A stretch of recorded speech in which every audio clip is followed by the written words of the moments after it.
Alrighty everyone, welcome back to a brand new edition of New Music Friday on a Wednesday. Gosh, I hope Wednesday. Man, yeah, look, it's later than I ever want it to be. Normally I shoot for Sunday or Monday, but basically I live in Ontario, so like college applications were a thing. Also work in a part-time clothing store, so I blink and it's Tuesday morning and I haven't even collected my thoughts. Thankfully though, this week was a much smaller week. We really did go from one end of the release spectrum to the other in a matter of 2 weeks. Last episode we had all sorts of names dropping, I had to speed my way through, but this week was tumbleweeds for the most part. I've only got a handful of tracks here for you guys, so I figured I'd take advantage of the void space and give my thoughts on some smaller records that have come out recently that I otherwise wouldn't have time to discuss. So yeah, be sure to like the video if you enjoy, subscribe if you're new, and we're going to jump right in with the thumbs down category, a rather thin category. In fact, this is the only song I'm giving a thumbs down this week, and that's the new one from Warren Zeiders, Burn It Down. Man, this song just wasn't it. Super one-dimensional, lyrically there's nothing happening other than Warren saying he's going to burn the whole world down. No reasons as to why, no context given, it's just him screaming, "I'm gonna burn this whole world down," for approximately 2 minutes and 50 seconds. This song just feels like an excuse for Warren to once again show off that he has a big growly voice, and I guess at this point I'm kinda done with it. I've talked very positively about Warren on this channel, heck he had my 4th favorite song of last year, but at this point in time, in my eyes, he's just becoming a one-trick pony. Like, we know you have a growly voice, but you have to back it up with some emotions that aren't anger, some instrumentals that have a little more character, some writing that's worth paying attention to, heck, even just a melody that's a little different. But this new one just sounds like Warren trying to do his growly, yelling voice as much as he possibly can, even if it ends up sounding out of place in the rhythm. Yeah, I just was not feeling this one. As I said, it is a really thin episode, so that's it for thumbs down. It's time to move on to decent, songs I thought were decent, and in fact, this is the only song in the decent category as well. It is this new one from Cody Johnson and Ian Munsick, Long Live Cowgirls. Well, she rode in them wagon. This is a collaboration I was really excited for, and though I do think there was a good song here, I think it got lost beneath some questionable decisions, most notably the vocal effects added to Ian's voice.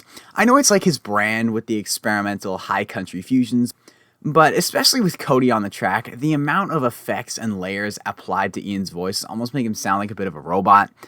I've never been the biggest fan of how Ian's vocals are mixed on his solo work, but I think it's really exaggerated and sticks out like a sore thumb here because sitting on the other mic is Cody Johnson, who vocally is the complete opposite. A deeper, grand, warm, comfortable voice, whereas Ian's is more high-pitched, thin, and airy. I just think there's a lot of clashing between the two that kind of spoils it, and I do think the song itself has some awkward cadences, almost feeling incomplete at times, like the end of Ian's verse where he kind of just chucks in Long Live Cowgirls, which doesn't even rhyme. But like I said, I do think there is a good song here. Loving the fiddle, loving Cody on this track, I think he sounds phenomenal. I do really like the atmospheric yodeling Ian throws in the background during the transitions. I think it really helps open the windows and let this thing breathe. But yeah, I think it's decent. There's good parts, also bad parts, but it all averages out in the middle. I think lyrically it's got a great message. I think sonically, though it could be improved, it has some good ideas. It's just, it doesn't come together as well as I think it could have. And with that, we move on to the final category, the thumbs up section. Songs I liked, songs I think you should go check out if you haven't already. And yeah, I must say the thumbs up category this week is all bangers. It is a quality over quantity episode.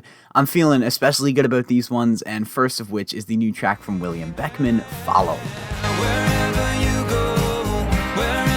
I'm really new to William. In fact, this is only the 2nd song of his I've ever heard, but man, I'm digging what I've heard so far. Lyrically, this track is very straightforward. There's a girl who, for one reason or another, has to move away, and as she's getting on the plane, William promises her that wherever she goes, his love's gonna follow. Production-wise, this thing is right up my alley with that smooth, neo-traditional groove. Loving the way the guitar lick soars over those minor chords and transitions. Also loving William's singing. He's got a very distinctly smooth voice, very rich. In a way, it reminds me of Josh Turner. Granted, William doesn't have that depth in his voice, but it's similar in how he plays to his strengths and doesn't rely on ambitiousness to achieve success. He just sticks to his guns but executes it with perfection. And he's just got such a warm, welcoming voice. I just think this is a super well-rounded song from a super well-rounded artist that I think has a bright future, and I'm going to go listen to the rest of his music when I'm done recording this, and you should too. Next up is the latest teaser from the Wilder Blues' upcoming self-titled album, The Ghost of Lincoln. This song is like a musical delicacy. At 5.5 minutes, this thing is really a musical force, just bursting at the seams with vocal harmonies, layered string work, intricate rhythms. They really pulled out all the stops on this one. This song is like a crazy fight scene in an action movie. There is so much going on all at once with constant momentum shifts, but at no point does this song feel scattered or directionless. There's periods like the pre-chorus with the descending melody that fall in line with their dreamy soft rock cut feel in the Miles. But as soon as you get comfortable in this dreamy mood and let your guard down, the chorus just absolutely kicks the doors in FBI style, and in an instant it is full steam ahead with this quick-tempoed, driving bluegrass anthem, and it's that constant back and forth that really builds the character of this song. The song's got a lot of personality, and I think you can just hear the time and thought that went into the crafting of this song, and man, I'm super excited to see how this album plays out. And lastly, for the song portion of this video, we've got the new one from Aaron Watson, Unwanted Man. And you'll find behind. Yeah, this song is an absolute barn burner. Lyrically, it's Aaron talking about struggles with self-worth and not feeling valued until he found his significant other, and for once in his life, he doesn't feel like an unwanted man.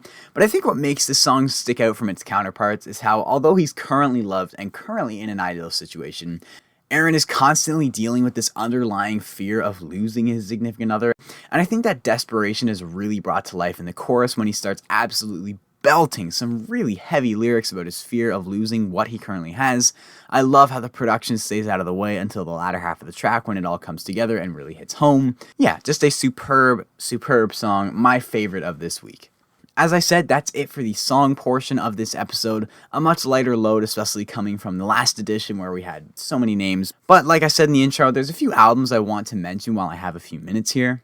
Brent Cobb put out his gospel album, and now let's turn to page. This record is a collection of covers and original songs exploring all avenues of the spiritual walk. There's some upbeat moments, some slower, more somber moments, but as a whole, I think I would describe this album as very tranquil. It's the kind of music you'd throw on while making aesthetically pleasing coffee in a mountainside Airbnb cabin. Brent's vocals are super relaxed and free-flowing, the music feels very loose. Overall, I think it's just a super enjoyable bundle of gospel tunes that I think anyone of the Christian faith would really enjoy. Maddie and Tae put out their new record, Through the Madness Volume 1.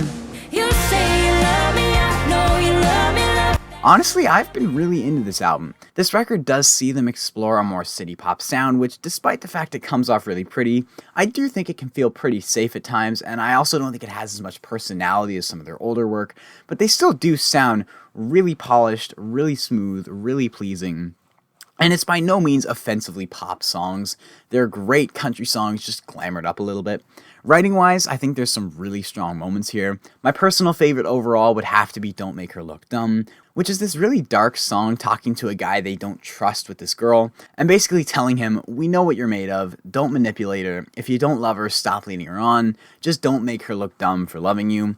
I also think moments like the 7th track with Laurie McKenna just twinkle. And yeah, I think overall there's a lot to like on this record, even though it's not the most standout, stop you dead in your tracks piece of music. Then the last release I want to go over is one I was really excited for, and that's the deluxe version of Morgan Wade's Reckless. I was looking for the fire escape. I never know how I should approach deluxe albums. Should I view it as a separate, unrelated bonus EP, or should it build onto the album and its themes? But at least with this Morgan Wade Deluxe, I think it's alright. Lyrically, these bonus cuts fall right in line with the common themes of Reckless, the struggles amidst complex relationships, seeking escape from one's surroundings, self-doubt, and pessimism, except for the 15th song, Through Your Eyes, which is a really sincere track about craving the innocence of a child. I love the way this opens with Morgan saying, the scariest thing I ever heard was a 3-year-old mouth the words, I want to be like you someday, obviously implying how this child has no ability to comprehend the struggles and hardships Morgan has gone through and is currently going through. I think it's really touching, but I think the main talking point of this deluxe is the song right before Through Your Eyes, the studio version of The Night. If you're unfamiliar, The Night was Morgan's first ever single. It was her only song on streaming services for a while. So for the deluxe, they re-recorded and polished it off. The new version is pretty near identical to the original. It's just more professionally produced, so it sounds a little nicer on the ears. Not that there were ever big issues with the original, it's just the drums are now mixed a little more even, the vocals come through a little more crisp. Yeah, just a cool little novelty addition to a deluxe that, while I'm not crazy about and probably won't revisit all too much, I do think it provides some cool moments. And that is all I've got for you guys today. Be sure to let me know your thoughts on any of these releases down in the comments below. Love to get some conversation brewing. Apologies for this episode being late, as I said. Links to the Instagram, Discord, and podcast are all down below in the description. Be sure to check those out. And until next time, I hope y'all have a great day.